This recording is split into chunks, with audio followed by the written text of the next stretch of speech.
Hi, everyone.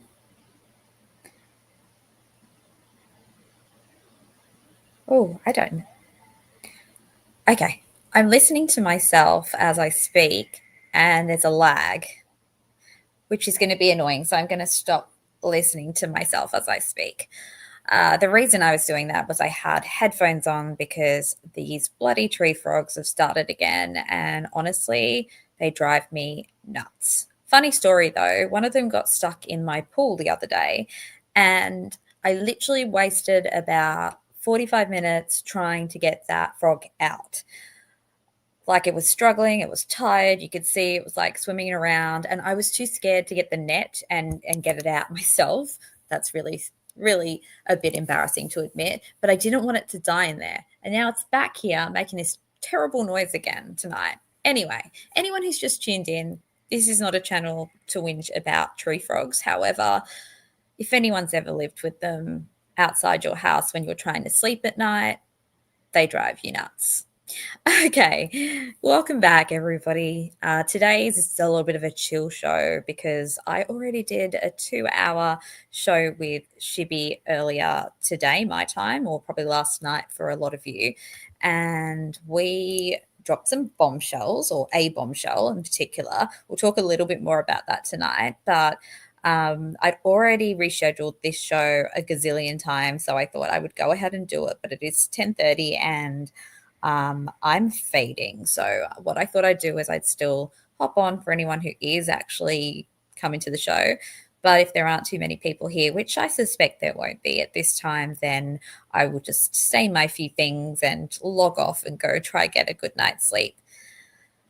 So if there is anyone there, say hello. I know this is a quiet time, particularly because we've changed the clocks here in Australia. And so now it's an even bigger time gap, I think. Anyway, Shibby's the one that does all the time stuff, not me. So today I changed the topic a little bit. It was meant to just be confirmation bias. Hi, See Through. Lovely to see you. Um, and I then thought about some other things that I wanted to talk about tonight. So, anyone who watched the earlier show today or yesterday knows that Kai Kitty's the one with the PhD in Apple iPhones. I don't know. He's laying behind me again. I'm not putting myself on screen now, like, because I'm in my nightie and I'm looking rough. But he's behind me. He's got his eyes open and he's thinking. Anyway, I was making a joke that he was the digital expert in our household.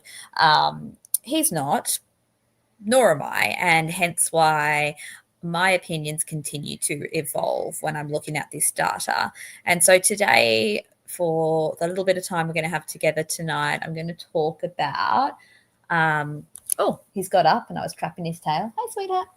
Um, I'm just going to talk kind of more informally tonight about some of the evolving ideas that I've had on this data, and show that I'm willing to make some revisions, because I am going to make a fairly large revision today on this show about the activity after the bridge guy video.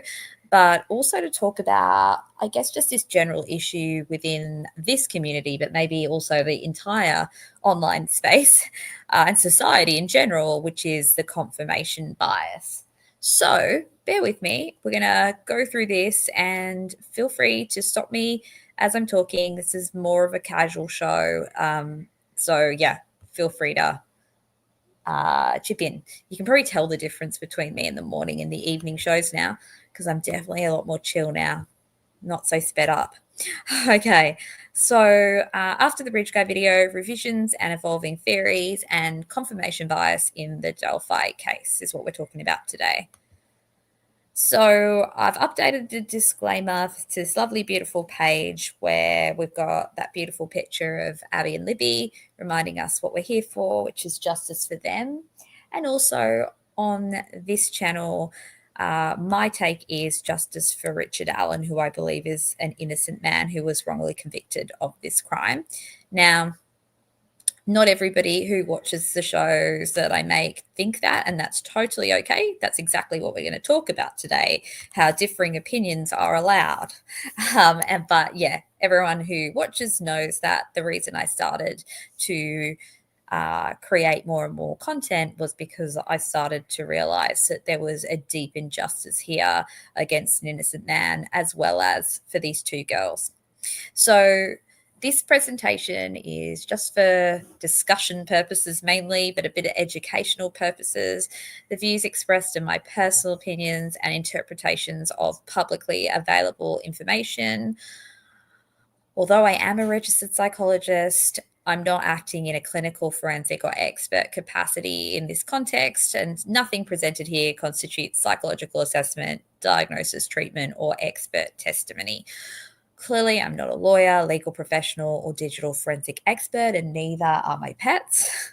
And nothing here should be taken as legal advice, expert opinion, or a definitive statement of fact. And any individuals mentioned in any of our discussions are presumed innocent unless proven guilty in a court of law. I always say that because I think it's important to state that at the beginning, because I don't want anyone to think that I'm overstating my capacity to be a voice in this case. So as I always say, I'm just a person who gets super, super hyper focused on things and wants to figure them out. Okay, so I wanted to start with just kind of a bit of a reflection. And I kind of had this whole, I guess, monologue of things I wanted to say. I think it was yesterday that I said this. Yes, it was yesterday. I kind of was just talking to myself and ChatGPT about how I was feeling and just some of the things that were coming up. And anyone who's followed me on this channel or on Reddit or in this community knows that it hasn't always been an easy time for me. So I'm one of a select group of people who tend to be put on the outer and tend to be more easily mocked and smeared. And that's really unfortunate. I don't love that happens, obviously. I know that these sorts of dynamics play out in the world. I haven't been immune to them in the past, but I had hoped that in a space advocating for justice for two girls that were murdered brutally and an innocent man who's wrongfully convicted, that I wouldn't have faced this, particularly not from a community of people who have similar goals to me. So I thought how I would raise this, though, is not talking about everything that's happened. It's not sort of bringing up past grievances. Hey, Dom, nice to see you. But it's more around talking about the big kind of the social issue that I see, or the two kind of combined social issues that I continue to see in the online space. And the first one is confirmation bias. And so just here is just a little visual about what confirmation bias is. It's basically the need to basically keep our belief systems intact. Now, human beings don't like changing their mind. I get that. We can, our minds like to stay the same, even when the belief systems that we have aren't helpful to us. I mean, we talk about this a lot in the work that I do as a clinician. Our beliefs can be quite intractable. And even when we want to change beliefs, it can be tricky, let alone when we don't want to. But confirmation bias is more around what we do want to be true. Typo there, sorry, guys. So it's basically, these are our beliefs and we want them to be true. So in this case, some of us come in with the belief of wanting to say Rick Allen is innocent, and some of us might come in with the belief of wanting to say Rick Allen is guilty. Now, some of us come in not knowing and being curious and trying to follow where the evidence leads, but I don't think that's necessarily true of everyone in this community. And so people come in with their beliefs and then they look at the facts and evidence, which we can see more and more of now, that more and more exhibits are released. We've got the transcripts, so much more information since the gag order was lifted. So we have access to facts and evidence. And what's happening is that we only want to accept the facts and evidence that actually confirm our beliefs. Okay, so this is where the people who believe Rick's guilty are just looking for stuff that makes him look suspicious, and the people who think Rick's innocent might continue to look for the stuff that makes him look innocent or discredits the investigation. And so we kind of stay in this area here. And even within this area, we'll have different interpretations based on which side we're on. Now, what happens then is we start to try and discredit anything that's outside of that, even if it's facts and evidence. Now, of course, there are things to be discredited at times, anything that lies outside of the facts and evidence, but anything within here shouldn't automatically be discredited, and yet it is. And I've noticed this quite significantly over the course of my time exploring and investigating, I suppose, my home investigation of this case. And it's been particularly fervent over the last little while, whilst I've been doing some of my analyses of the phone data. Now, because I'm generally in the Free Rick Allen camp, well, not generally, I am. I strongly believe in Rick Allen's innocence, and I have basically made a website, YouTube channel, and dedicated a lot of my free time to this cause, willingly. I think that some of the people who share similar beliefs to me want to discredit anything to do with the phone data. Now, I get that, and I wanted to do the same. So I went in looking for things to confirm my beliefs. I went in looking for this stuff. Is the bridge guy video faked? Was the phone moved?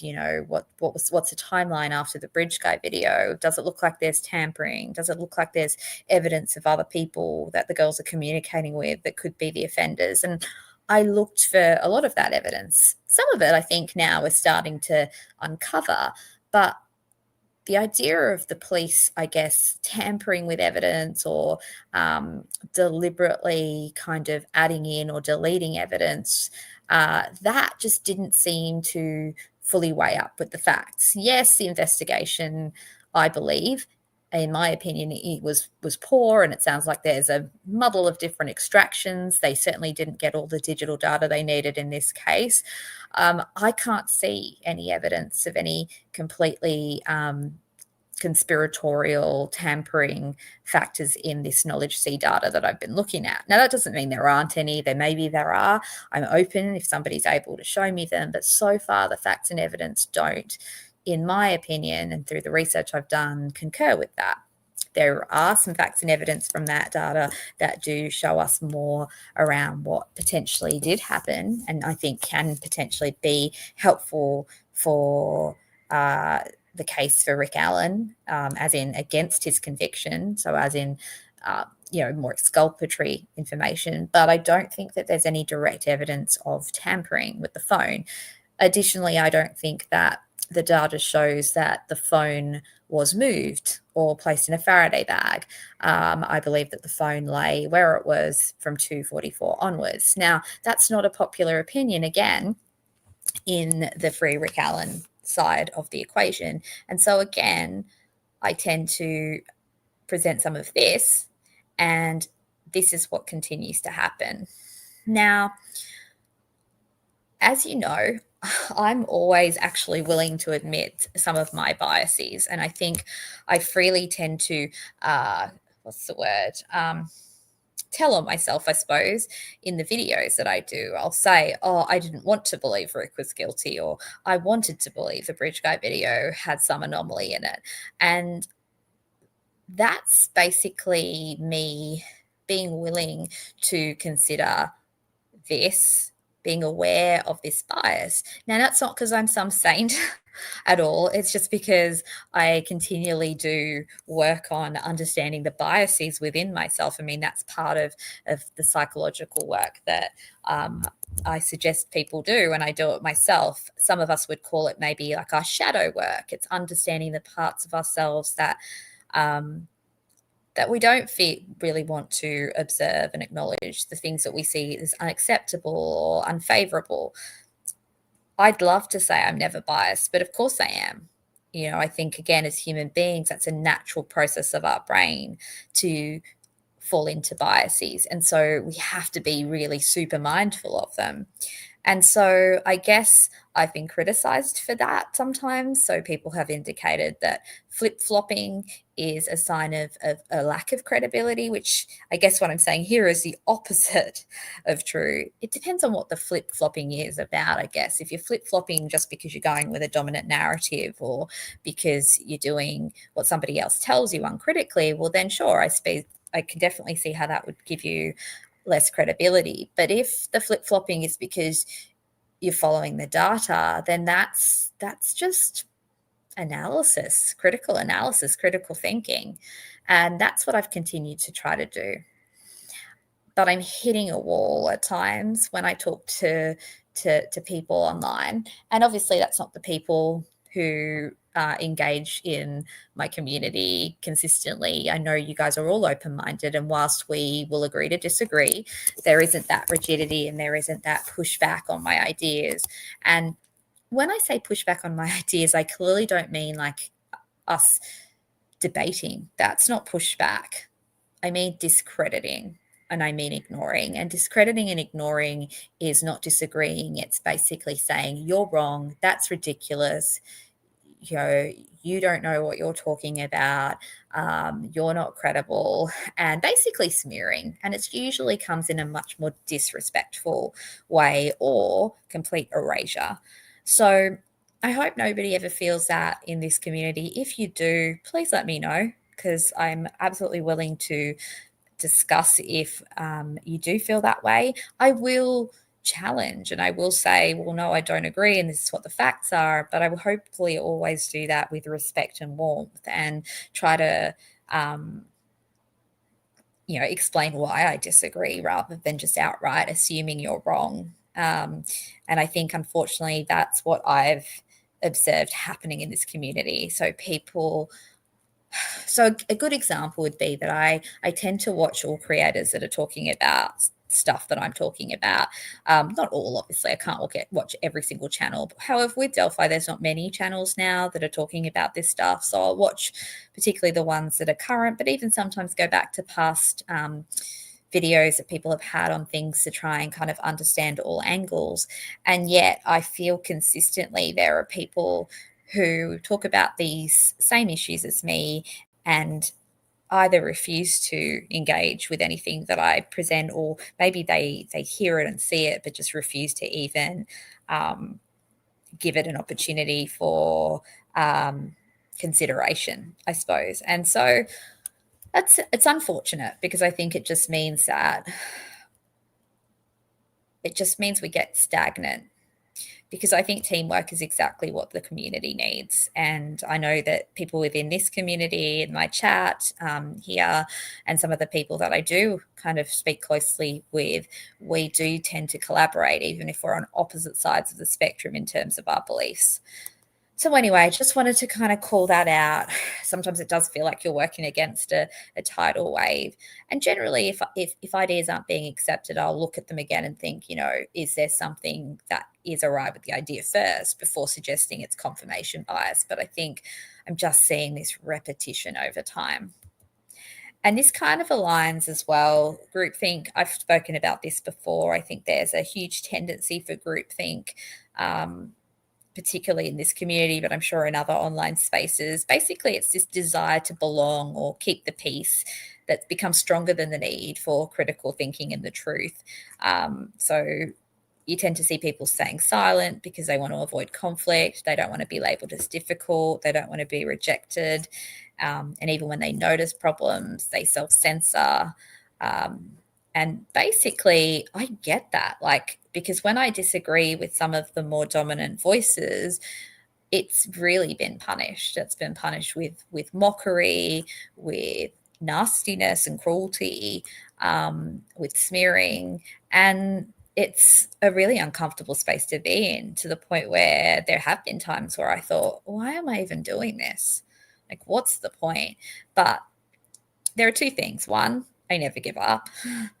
But two, there's a good reason to continue doing this, and that is justice for the innocent people affected by this case. But basically what happens is, if people choose not to go against the dominant narrative because they don't want to be in trouble, they don't want to experience bullying or be an outcast, they want to just avoid drama, then what happens is it creates a false sense of consensus. It seems like everyone agrees, when in fact many don't. And what that does is it just strengthens the groupthink, because then the consensus looks stronger, and then the outsider looks more like an outsider, more like a like someone who's a problem here. Because again, we always kind of tend to think, well, the majority must be the right, or in the right, I suppose. So, in the healthiest groups, we welcome respectful disagreement and value evidence based reasoning over loyalty. And again, I really hope that that's what we've created on this channel, in this space, in the subreddits. I always try to model respect for all opinions, even if I straight out disagree, even if I think that the argument the other person's making is untrue. I still try to always engage respectfully and warmly instead of condemning them, essentially. So, again, I know this will be accused of being tone policing. It's actually not tone policing. It's actually just suggesting collaboration and compassion. And if that's considered tone policing, then I mean, we're tone policing our children when we try to educate them in social skills, right? Anyway, okay, so that was all I was going to say about that stuff. Hey, Zeke, nice to see you. Yeah, if anyone has any experiences and wants to share, by all means, do share. I'm going to continue showing up and trying to create the kind of community that I'd want to be involved in. And if that's ever not happening, please let me know. I think overall, everybody in the chat is operating from a similar mindset to me. We have very few issues in this community, which has been wonderful. And when we do, we're just going to continue to strive to approach things with warmth and respect and compassion. Okay. Oops. Oh dear, I wanted to see what you said see through. There we go. I couldn't see it. So regardless of their recall, Riley and Bree both testified they saw the guy in Libby's video. Rick Allen described that group. Riley's hair, the fact that she was babysitting, that they were probably sisters. Yeah. Okay. So yeah, and actually, I totally understand see through, and I know that the timeline, particularly, is one of the parts of this case that I think really is hard to get past. Mostly, for two reasons, I kind of think. One is because I do feel like the people who believe Rick's innocent have become so stuck on the earlier timeline, and therefore have made out, well, not made out, and I don't mean to say that, I don't mean it in that way, but they've kind of, unfortunately, that's not a good alternative, because if Rick is there earlier, then we've got a group of girls that don't remember seeing him, that haven't testified, that haven't come forward. We've got anomalies, I suppose. We've got, again, a timeline that doesn't really work. And then the second reason is because the witness statements are all over the place, not because of the witnesses, but because of a combination of lost interviews, I believe, and also memory fallibility. And then the third thing I guess I want to say about that is, hey, Diana, nice to see you. The timeline that I created quite a while ago now, this is back earlier on in my videos, I feel like I can account for that. And I think it's time to probably redo the timeline videos. I haven't really evolved my opinion significantly around it, but I think it's time to kind of rehash those, because when I first presented those, it was in the kind of early stages of the YouTube channel here, and I didn't have a lot of credibility because of the things we just discussed earlier, the confirmation bias and the groupthink, and so there was a fair amount of negative bias, I suppose, going on towards my timeline and the content. But basically, the timeline that I suggest does actually involve Rick Allen seeing those girls just at a different point. And we'll go through this. I really want to go through the interrogation video again, piece by piece, to really like look at what Rick's saying, because he does say he sees those girls, 3 of them. And it does sound like Rayleigh and her sister, at least. But he says he sees them coming off the trails, heading back to where the cars are parked, near the trailhead. Now, he uses the trailhead to describe the new trailhead, which is the one near Freedom Bridge, but also the trail split. And a lot of people back then used that to describe the trail split, that it was the trailhead. So he also only talks about cars parked at Mears. So if he's seeing those girls walking off the trails and he's directly walking into them, he's coming from the direction of Freedom Bridge and he's walking towards the Monon High Bridge. They cannot be going from Freedom Bridge to the Mears. So they can't be headed that way. Therefore, they must be coming from the 501, so that is from the Monon High Bridge area, or the 505, and walking towards the trail split or the Mears. So hard to explain without the visuals, but I'm definitely going to do another timeline video soon. But basically, my sense of this is that he sees the girls earlier. They don't really notice him because they do talk about, I think particularly it's Brie Wilbur says she saw a couple, 1 or 2, not a couple as in 2 people together, but 1 or 2 people when they were walking back from the High Bridge. But she wasn't pressed on that. And she's one of those interviews that I think may have been recorded over. Also, again, not everybody sees everybody on those trails. And I think that's because of, again, memory fallibility. So, yeah, anyway, I won't go into too much detail. Oh, let's just see C3 said, but they marked on a map where they saw him. It is as they're coming out of the woods near Freedom and after. Yeah, so I think they do see Bridge Guy to see through, but I think that they don't see Rick. They don't notice him. He's he's a man that's he's not going to stand out significantly. He's a smaller man. He's far older than them. He's like probably like their dad's age, and he's wearing kind of dull clothes. There's nothing kind of that would stand out about him. The reason that everybody remembers Bridge Guy is because he stood out. He had an energy about him that your nervous system picks up as scary. Usually, we remember things that are more salient, the way that he was dressed as well, and the manner in which he kind of handled himself made him much more obvious, I think, if that makes sense. But we'll definitely go through that again, because I agree with you. That was one of the things that had me flip-flopping early on as well. And I wanted to believe Rick was innocent because of all of the psychological aspects. He doesn't match the profile, and we're going to talk about that too. But there is a way of mapping out a timeline that works and that actually concurs with what he says in the interrogation. So watch this space. We are going to look at that a little bit more in detail over the next few weeks. Okay, so hey, Nicole, nice to see you. So talking about evolving opinions. So earlier today, I had an evolution of opinion on this, the GPS coordinates that I believe were Snapchat using the camera at 151. And we talked about that. Big bombshell, in my opinion. Basically, what we discovered was that it looks very much like an incoming video chat from Snapchat at 151 that lasts about 14 to 16 seconds. And Shibby and I actually played that out earlier today, and it very much lines up with someone saying, hey, where are you? Are you guys nearly here?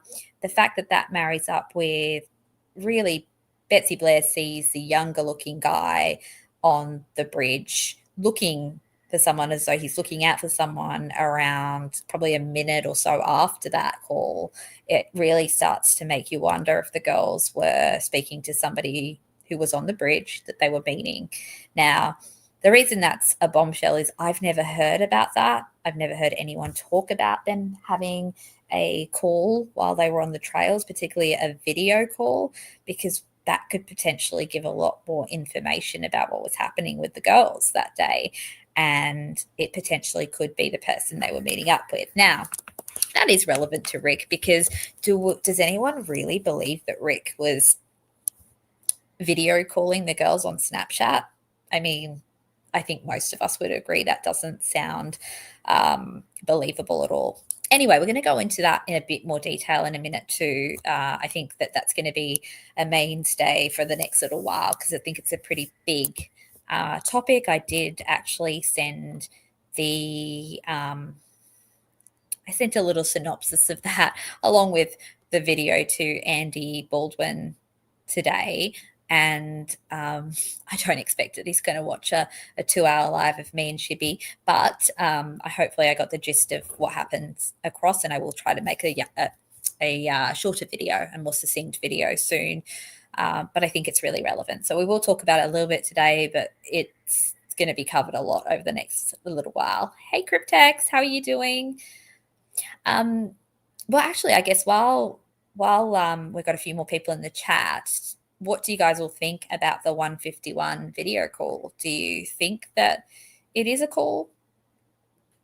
Do you feel like it's something that is credible to everyone? Actually, I'll skip ahead. I'll go to that and then we'll come back to this other stuff. Yeah, so it's this data here. So what you see here is the screen has been off and it then comes on prior to the phone being unlocked, 4 seconds prior, which suggests it's a notification. Snapchat app is in the foreground prior to the phone being unlocked. So again, suggesting Snapchat was the notification that popped up on the screen. Movement stops, which would be consistent potentially with a change of pace or a stop to get the phone out. Change in movement of the phone because the phone might have been in her pocket. Now it's in her hand. And then we get this location timestamp coordinate. Now, this is always relevant because this only shows up with Snapchat if Snapchat is using the camera. Now, you could say, is it just a photo? Well, the next thing that's important here is down here. We have an end coordinate. So this is a period of time that Snapchat is using the camera. So it suggests a call was coming in.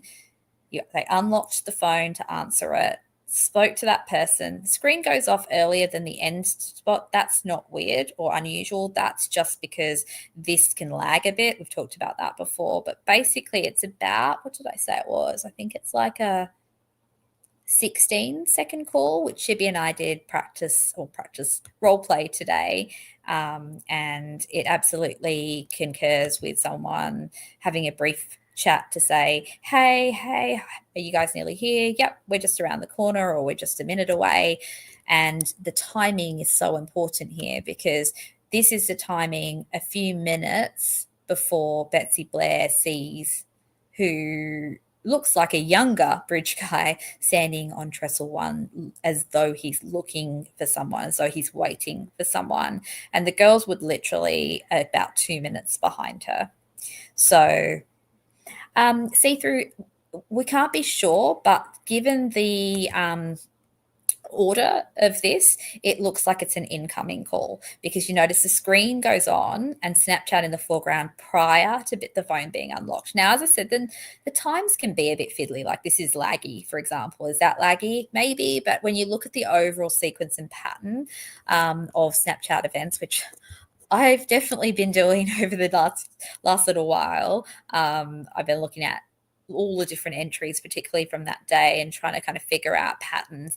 That pattern absolutely looks like the screen coming on, Snapchat coming on a few seconds before the phone is unlocked. Looks to me like a notification coming in from Snapchat. They unlock the phone to speak to that person.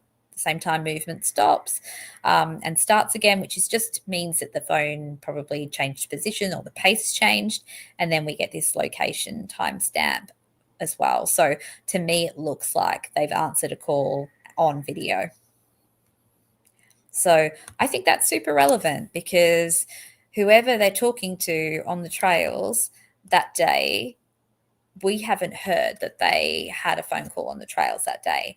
And now I know the next thing that people have said is it Brie Wilbur, because we do know that there was communication with Brie Wilbur on Snapchat. But I actually went back and got the testimony to double check this, and I don't think it's Brie. So this is why. Let's read it. So basically, they're asking her about whether she Snapchat story, which she did, and basically it says, did you receive a message from Liberty German before you left the trail? It says, did you receive this message?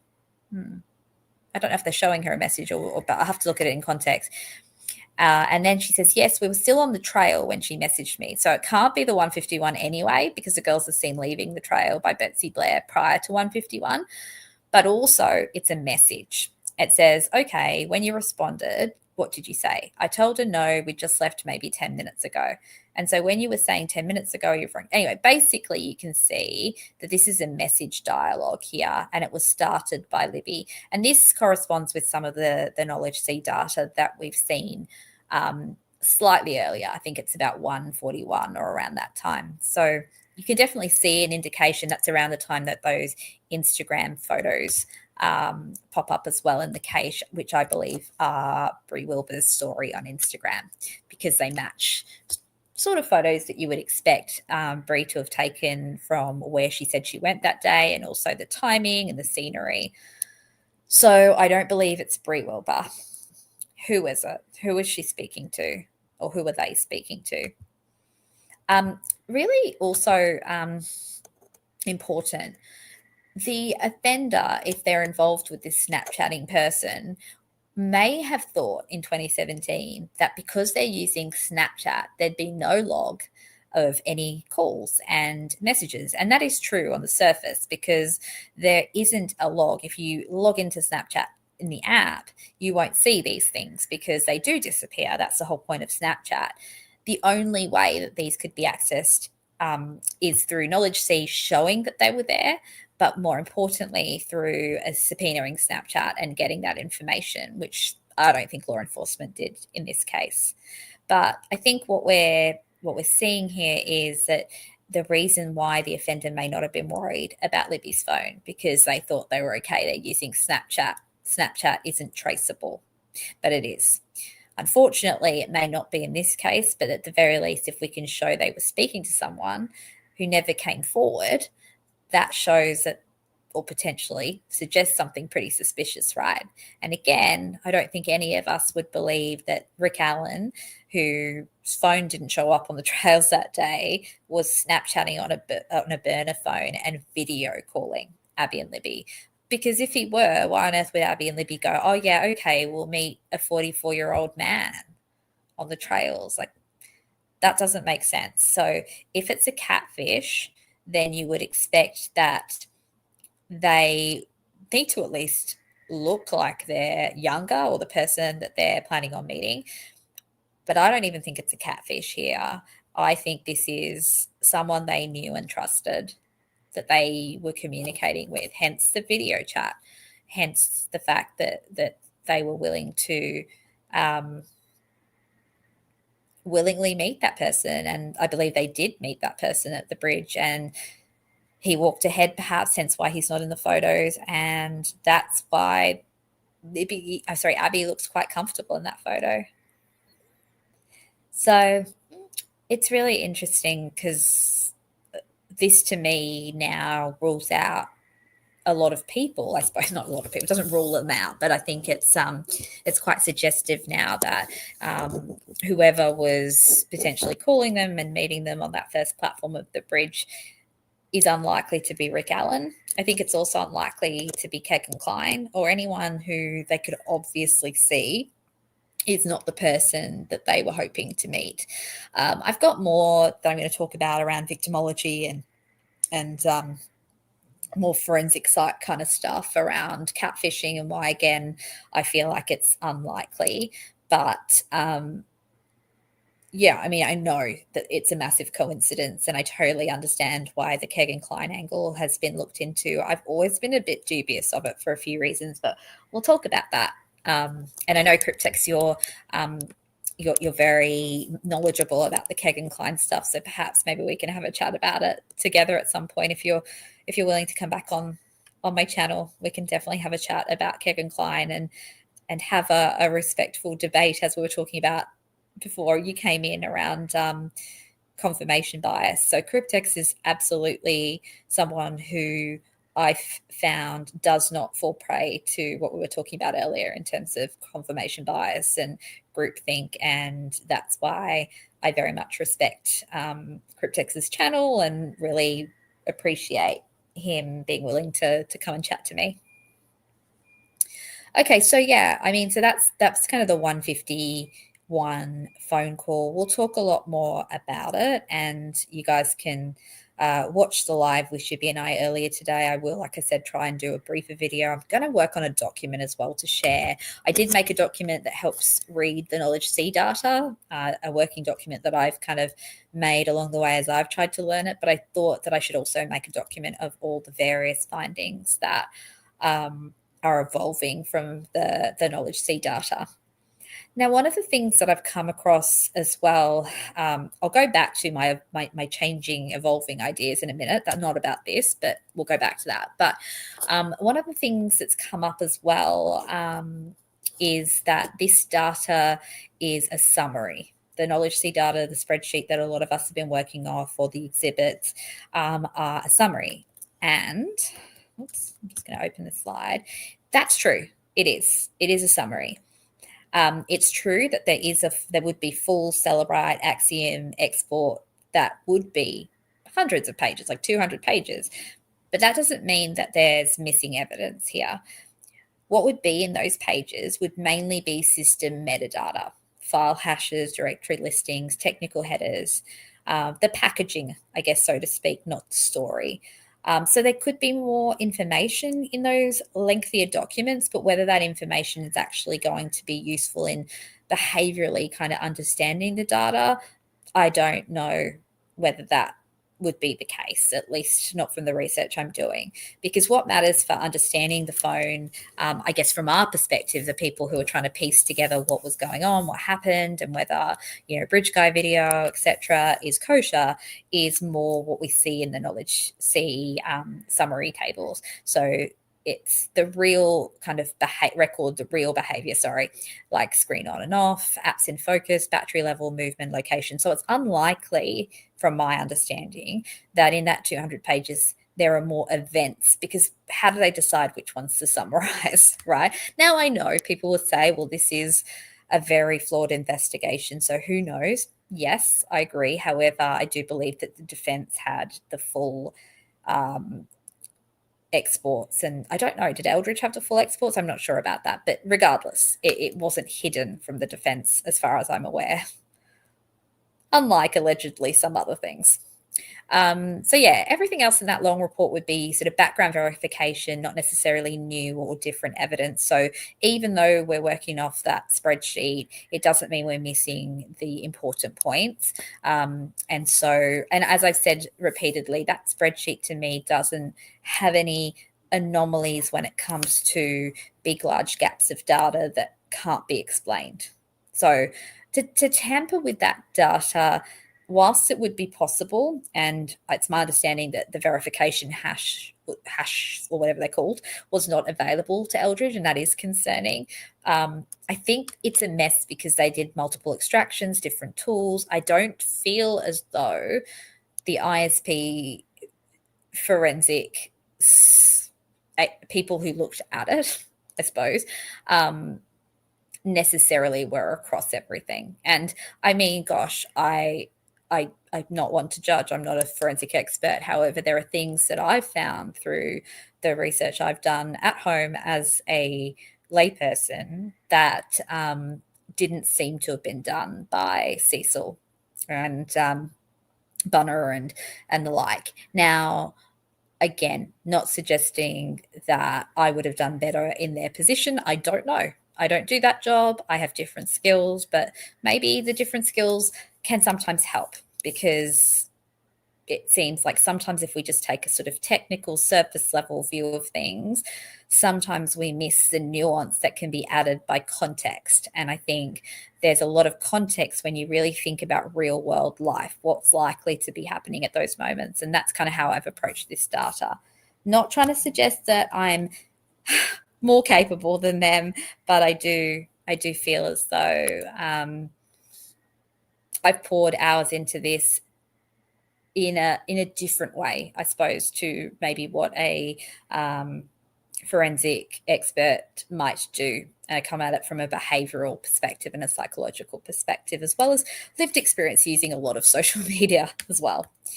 Okay, so let's go back now to what I wanted to start with. So I had a little bit of a change of heart, everybody. So anyone who's been following this whole series about what happens after the bridge guy video, I'm not changing my overall approach. So the cold shock theory still stands. I still stand by it. I do believe that's what happens to the phone. I still stand by the fact that the phone travels with the girls across the creek and rests in the crime scene area underneath Abby's body. I don't believe it was taken away from the scene. I don't believe there was any tampering or manipulation of the phone after the bridge guy video was taken.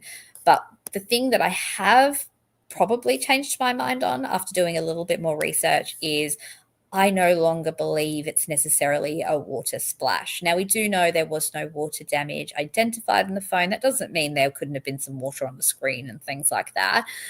It means, though, that water didn't get deep inside. And the behavior of that phone was always more consistent with thermal shock, which is to do with the temperature. I previously interpreted that maybe movement stopped because of thermal shock, but the more research I do, it seems as though movement gets affected by thermal shock because of the battery being affected. And if we look at the sequence, and did I actually save it? Yes, I did. Here we go. So if we look at the sequence, we see movement stops and the battery doesn't drop immediately, right? The battery starts to drop quite quickly, right? So we see a 1% drop in 30 seconds, which is quick, but then it gets quicker and quicker and quicker, and it goes right down to 5% by here. So this here, and then there's not a lot kind of going on in that interim gap except a few flicks of the screen. And I say flickers, there's 4 seconds there, there's 0 seconds there, and then there's a big gap. Now that could be jostling of the phone or some sort of touch, but it also doesn't seem consistent with movement across the creek, right? Because it's just not enough screen on and offs. If it was being carried in her hand, it's possible. I'm not necessarily saying it's impossible, but this is more consistent with the phone being dropped, hence movement stopped. And then because it's dropped, it takes a couple of minutes or 1 to 2 minutes for the ground temperature, which would be really cold, essentially, to affect the phone, to get it to that point where it's starting to malfunction.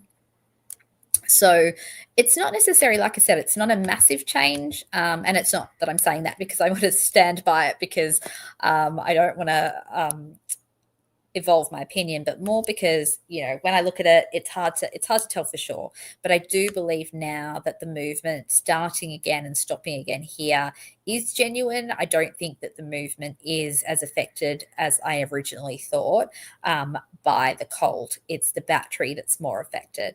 So this here, I believe, is still now I believe this here is the crossing the creek, which makes sense. Right? Now, I know this aligns with the state's theory, but it doesn't completely. We'll talk about why later. And that's why I reluctantly admit this, because realistically, if the girls cross the creek at 2:18, that's super early. It's way, way earlier than the state's theory and does not match Rick's confession. But this still doesn't match Rick's confession, because essentially we all know Brad Weber's van didn't go past around then. And if it did, we're then suggesting they pick up the phone straight away and rush across the creek. It still doesn't. What this time does align with, quite interestingly, is the arrival of the next few people on the trails after Betsy Blair leaves. And I think that's interesting, isn't it? Because I wonder if what scared the offenders was, I believe that old car is a lookout, is the old car going, oh, crap, there's more people coming. We need to get them out of that area, So to me, if anything triggered this, it might be that. or maybe they were waiting for someone who arrived to help with the whole process of getting the girls across the creek. I don't believe this is Brad Weber's van that has created this, but the phone drops and it doesn't seem to be picked up again till that time. So I just wonder why and what happened. Were the girls forced to wait somewhere? Was the phone beside them? Because they clearly pick it up again, unless it's the offender. Hi, Windy. Weather, lovely to see you as well. C3 says Holman indicated they were taken under the bridge to the first trestle and evidence there was activity there, so I don't think they went across the creek straight away. Yeah, absolutely possible. Not sure necessarily about what Holman says a lot of the time, but I haven't actually read that, so I should look before dismissing Holman. I'm not dismissing you, see-through, as you would be aware. It's more Holman's and Mullen particularly tend to say some things that don't always add up. Okay. So yeah, so basically the shift in my theory is that they probably don't cross the creek at 2:18, 4 minutes after the bridge go video, but that there is something that goes on down there after 4 minutes. I think it's when they're really caught. I do think they're trying to run away. And then for whatever reason, the phone drops. And then it isn't picked up again for 7 minutes. The reason I initially didn't believe that was because that seemed really strange. Like, they dropped it, they picked it up in the woods. Why would they drop it? Where would they pick it up from? But I suppose, yeah, certainly a possibility. Now I know, again, some people would say, if they believe Rick's guilty, that this is the 7 minutes where he's trying to assault them, he's got them to strip, and that's why the phone's dropped. I don't believe that, because I believe that the clothes are muddy enough to have crossed the creek, particularly the shoes. So I do believe they crossed the creek fully clothed, so there was no attempted sexual assault. Look, again, it could have been attempted with the clothing on, but I don't believe that he had, or whoever, not he, because I don't think it's Rick, but whoever did this necessarily got the girls to take their clothes off at that point. I think the clothes were taken off after they had crossed the creek. Okay, so that's the main difference there. Going back to confirmation bias, this is one of the areas that just keeps coming up, and it's been a source of frustration, I believe, on both sides of the equation, the people who believe that you can do this and the people who staunchly believe you can't. Now, the reason that I have always believed this is because it's always been a feature on the phones that I've used, any of the smartphones I've used. Now, obviously, I can't remember back to 2017. However, I can't remember that being only a new thing. Now, I did find some videos from 10 years ago. So these were prior to 2017. So they would be prior to that iOS update where you were able to do that. And so to me, that was the most understandable reason, if we account both for the knowledge C data showing there's no unlock before the phone starts recording the bridge guy video. And then secondly, because that makes sense from the perspective of a girl trying to covertly record something. So the reality is it absolutely does. And so it's upsetting, because I think people who don't believe this think that people who do believe this are just making up stuff and suggesting stuff that isn't valid. And yet there are videos from tech experts who are showing this, and those videos were iPhone 6s and iPhone 6s, and they were 10 years ago, as I said, not 8 years ago, so even earlier than when these crimes occurred. So you absolutely can do it. When you do that, you can't access any of the rest of the phone. You can't even access the rest of the camera roll. You can only record the video that you're taking now and access any videos or photos you're taking in that session where you're using the camera, but you can't get anything prior to that. So then the next thing people will say is, well, and I looked at this too, because I was interested in this too. And that was, why does the camera app not show in the foreground then? Because as we know, in that knowledge C data, we're seeing apps in the foreground, apps not in the foreground, happening kind of on and off, but the camera doesn't. Now, the reason for this, there is a reason. When she records the video, the phone is still locked. The camera is accessed from the lock screen, so the swipe or the icon. This launches a restricted system process, not the full camera app. So iOS treats it as part of the lock screen interface. It's not treated the same way as the other user-initiated apps. So therefore, Knowledge C doesn't log app in focus camera. So it preserves privacy by limiting data logging until the device is fully unlocked. So there's more technical, deeper explanations of that. I try not to use lots of those because I'm used them basically saying words I don't always understand. But it made sense to me that the logging would be different if you're doing something from the lock screen versus from an unlocked screen. It's not the full camera app because you can't access all of the past camera roll, etc. from it. So it's a slightly different process. So it makes sense, not suspicious again.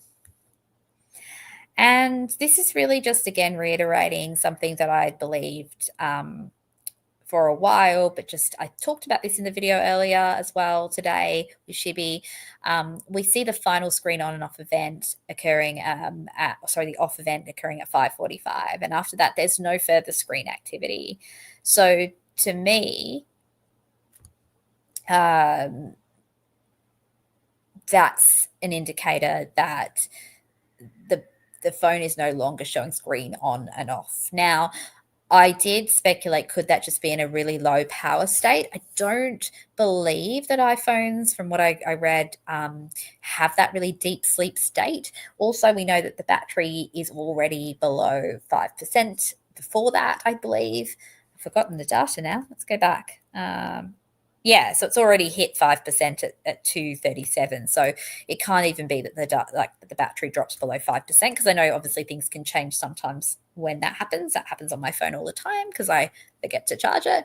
But yeah, and screen events are generally pretty reliable on iOS in terms of their logging. So what we do notice as well before that time is the screen on and offs are in weird various intervals. They don't match the notifications coming in of messages and things like that. And so the phone is clearly still in a cold shock state, and very, very low battery leading up to that. So I do believe that the phone dies at 5:45.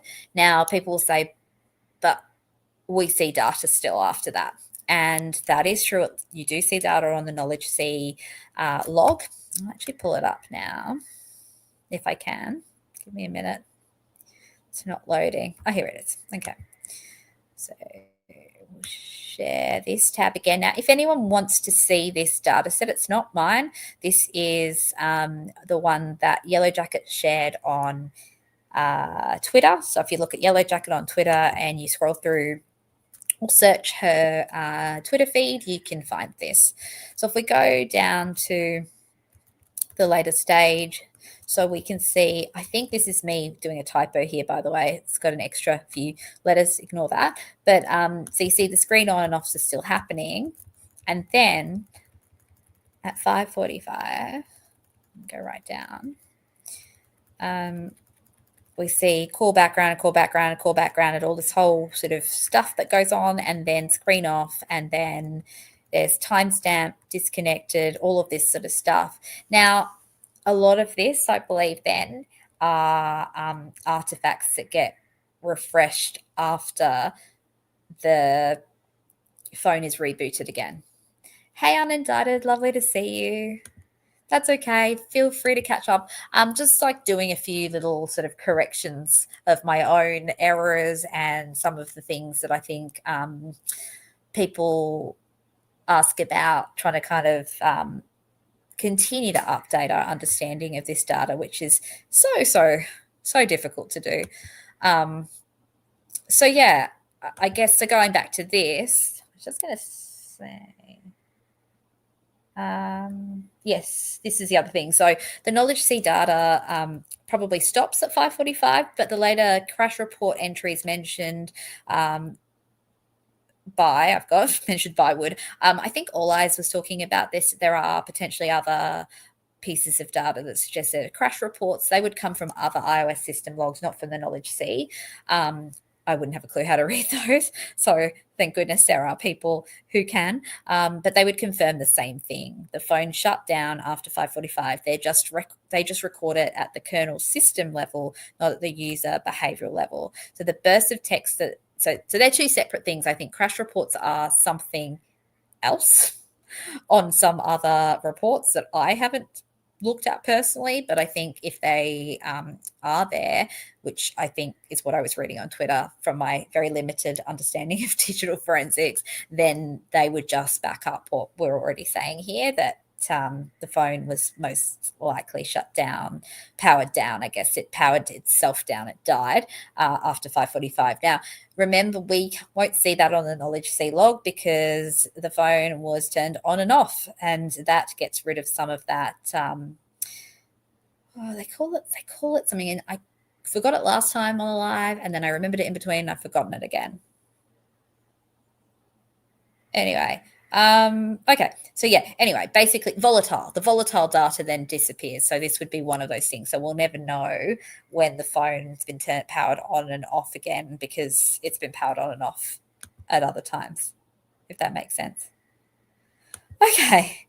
It's getting late, so bear with me. I'm going to finish up in a minute because it's late and I'm talking about technical stuff now and I'm struggling. But this is the other one, the other thing that comes up a lot. A lot of people interpreting this data after 5:45 p.m. We know we've got the audio output route stuff, which to me is just a big misunderstanding because I don't believe it's headphones. It's an internal system process of audio being routed to voicemail. But what looks like a burst of text or activity that comes in later, particularly the 4:30 a.m., it doesn't mean that the phone was turned on then. It doesn't mean that the phone came out of a Faraday bag then. Basically, when an iPhone's been off or dead for a while, all the missed messages and events get logged with their original timestamps as soon as the phone reconnects. So either when it powers up again or when the forensic tool reads it. So basically, the phone's sort of catching up and syncing old data. It's not new overnight activity. It's apparently it's really common in extractions. The logs just backfill those earlier message times once the phone's powered again. So it's just kind of like I was thinking probably the process of like, if you have a phone, like I'm a Google Android user, my photos get put into my Google Photos app, or the cloud, I suppose, but that doesn't happen all the time, right? Sometimes if I'm out of Wi-Fi range, it's not happening. But when I get back to Wi-Fi, it all updates and it would still have the same metadata on those photos. It wouldn't say that the photos were created at the time that they're uploaded. It would still have their original initial creation date, if that makes sense. I remember there was another example that ChatGPT gave me to help me understand. It's sort of like, if someone's delivering a letter and no one's home, or a package and no one's home, the package goes to the post office, and then when you pick it up from the post office, you get it, and it's still got the same, the initial details on it. They've been, it's collected later, but the package is still the package that arrived at, whatever time you were out, and that would, I guess that doesn't really 100% apply. I don't know, but anyway, I think you get what I'm saying. Okay, so I think that was everything. Yeah, I think that's actually everything I wanted to talk about. Yeah, so that's all for now, guys. Oh, thanks, Seek. Seek says, I had to add subscriber because Amy hasn't snapped yet. She's got the creator crown. Oh, thank you. Thank you. I think that's very nice of you. I probably won't snap. I think if I was going to snap, it probably would have been right back at the beginning because, goodness, it was relentless back then. Diana knows all about it. There were a few times where I'd go into Diana's chat and be like, I'm done. I'm leaving. I'm not doing this anymore. But I think I've stood the test of time now. I don't think anything's going to make me snap now. Oh, I'm assuming snap like Diana's saying snapping, like as in like okay. Sorry, Diana. I understand what you're saying. No, I get cranky. That's for sure. I do get cranky when people are cruel and nasty to me or to anyone. But yeah, thank you, Diana. I'm glad you think I handled it well. But yeah, now I really feel like I'm not even getting that upset about it anymore. It's just more like if somebody does be a little bit mean. I'm just a bit like, oh, okay, this is interesting. Because, yeah, I feel like I've kind of calmed down a lot. Thank you, Unindicted. Thanks so much for that positive feedback. I noticed that you often give me those beautiful positive comments, and I really appreciate it. So yeah, guys, I guess like if we finish up with that message that I started with, and that's around confirmation bias and groupthink, I continue to extend the offer of collaboration to others. If people want to collaborate, we can have different opinions. There will always be respectful dialogue from my side of the equation. And I hope that people can keep an open mind. You know, when I research the data, I come into it like everybody else does, wanting to understand it, not wanting to craft a narrative. I mean, I have no what do they call it? Ball in the game. I don't know if that's probably not the saying. I can't remember what the saying is. I always get this one wrong. But yeah, I don't have a horse in the race, I suppose, because I live on the other side of the world. I'm not law enforcement. I think it's pretty clear that I'm not involved with Indiana State Police. Yeah, I have no reason to create some narrative in this. Sure, do I want Rick to be innocent? I've said that a part of me always wanted him to be innocent. Well, even before I really truly believed he was. And I don't know, was that a bias because of my own, more like a sort of, what's the word? It's more based on vibes. I've said before, you know, there are aspects of him that remind me of my dad, and I lost my dad, and, you know, there's things like that. So maybe it's some of that stuff. Hey, Critter Mama, lovely to see you. I'm very aware of that, but I've also been willing to consider evidence on both sides of the equation, and I'll continue to do that. So I'll always be mindful of my bias, and if somebody is able to tell me something that truly challenges my resolve about Rick, I'll look into it, and you know, certainly I'm willing to change my mind. So yeah, I think so. Upcoming videos, there are lots. There are lots of ideas that I've got. I've got thumbnails even developed for some of them. So we're going to do a video on the innocence effect, which is I think a forensic psychology term. That's going to really kind of tie in with reviewing Rick's interrogation videos again. Now, not just from the psychological angle like we did in the psych panel, but more from really understanding what he's saying, and then maybe linking that back to the kind of forensic or psychological profiling. So that is still psychology, but also looking at the timeline and how it kind of links in with that. I truly believe that a later timeline is actually exculpatory for him. And I've explained that in my previous videos, but I will go over that again as well. We're going to do the forensic unicorn one, which I keep putting off because I'm being perfectionistic and wanting to make sure that it's really good. So we're going to compare Rick Allen to other late onset adult offenders and some of the popular names that come up when I say he is a forensic unicorn, and basically explain why he is literally a forensic unicorn and so different to every single one of those. Even though those are rare, yet he's even rarer than the rarest. So we're going to talk about that. I'm going to do some, hopefully do a presentation or a live on victimology, like talking a little bit more about Abby and Libby and why I don't believe they were catfished by someone they didn't know, why I believe it's more likely they were meeting someone that they do know and trust, and that's how they got trapped in this situation. What else? Yeah, I said maybe something about Kegan Kline, who I don't believe is involved. And yes, see through Thomas Bruce is absolutely going to be involved in that discussion. He's actually in the thumbnail. So yes, I'm going to talk about Thomas Bruce. I'm going to talk about Russell Williams, obviously BTK. He's not a late onset adult offender. He was arrested late, but we'll talk about him. the granny killer. I always forget what his actual name is. Yeah, so Critter Mama says you're going to get some research on the fog data science in Indiana. Perfect. Excellent. And if anyone has anything that they do want to request me to add in or consider when creating stuff, if anyone wants to come and talk about any of that stuff with me, you're all welcome as well. What other videos have I got coming up? We've still got more psych panel. I've got another one to edit and we've still got another one to do. I feel like there's more.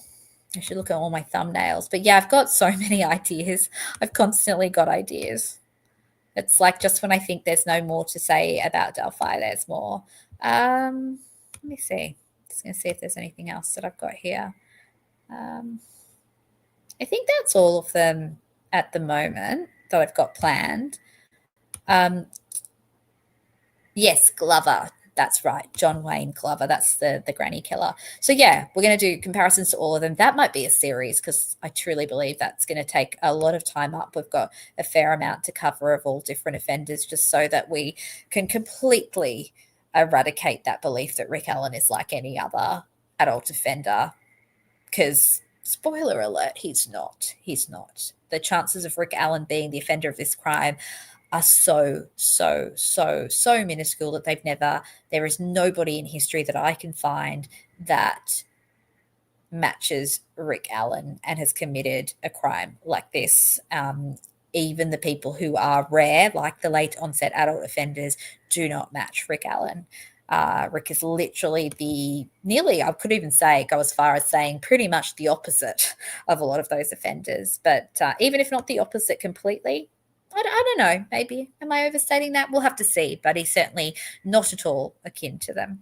Anyway, so yeah, lots to talk about. I'm going to talk more again about this call at 151 because I'm going to keep talking about it until it starts picking up traction with everybody because I think it's so important and potentially really revealing because, again, it could help to understand what happened to the girls, which is this priority, but also I really would love somebody to tell me how on earth that's Rick Allen and how on earth Rick Allen is video chatting to girls on Snapchat at 151. Yes, it's possible practically, but is anyone really going to believe that two teenage girls are video calling a man who's 44 years of age to meet him at the bridge? Honestly, I just think that most people would agree that that doesn't make sense. So the more nails we can find in the coffin of the case against Rick Allen, the better. Anyway, everybody have a wonderful weekend. I will hopefully get the forensic unicorn stuff done over the weekend and get it out there. I might do another live over the weekend if I have an opportunity to just have a chat about all of the recent stuff that we've found from the phone. I will work on a document, though, to share with everyone of all the different findings that I've had because I've got way too many presentations now to share. There's too many of them. And I think a document's probably going to be a better way to combine it all. If anyone wants to understand more about how to interpret the lines on the spreadsheet, the Knowledge C spreadsheet, I posted the link to the Google Doc on the community page. So check that out if you want to be able to start doing it yourself, looking through the different parts of the data. I do actually want to, that's another video, go through earlier in that day, line by line as well, using that interpretation. And if there's anything in the interpretation in that Google Doc that is wrong, doesn't make sense, or anything you want added, please comment and let me know. Anyway, okay, guys, I really feel like my voice shows that I'm pretty tired, so I'm going to go to sleep. Thanks, everybody, for supporting the channel. Thank you, everybody in the chat, for being incredibly kind and warm and friendly and not having confirmation bias. I don't think anyone in the chat has indicated any of that confirmation bias that we were talking about, which is wonderful. Such a great community. I appreciate each and every one of you, and I look forward to seeing you all soon. Bye. Mwah.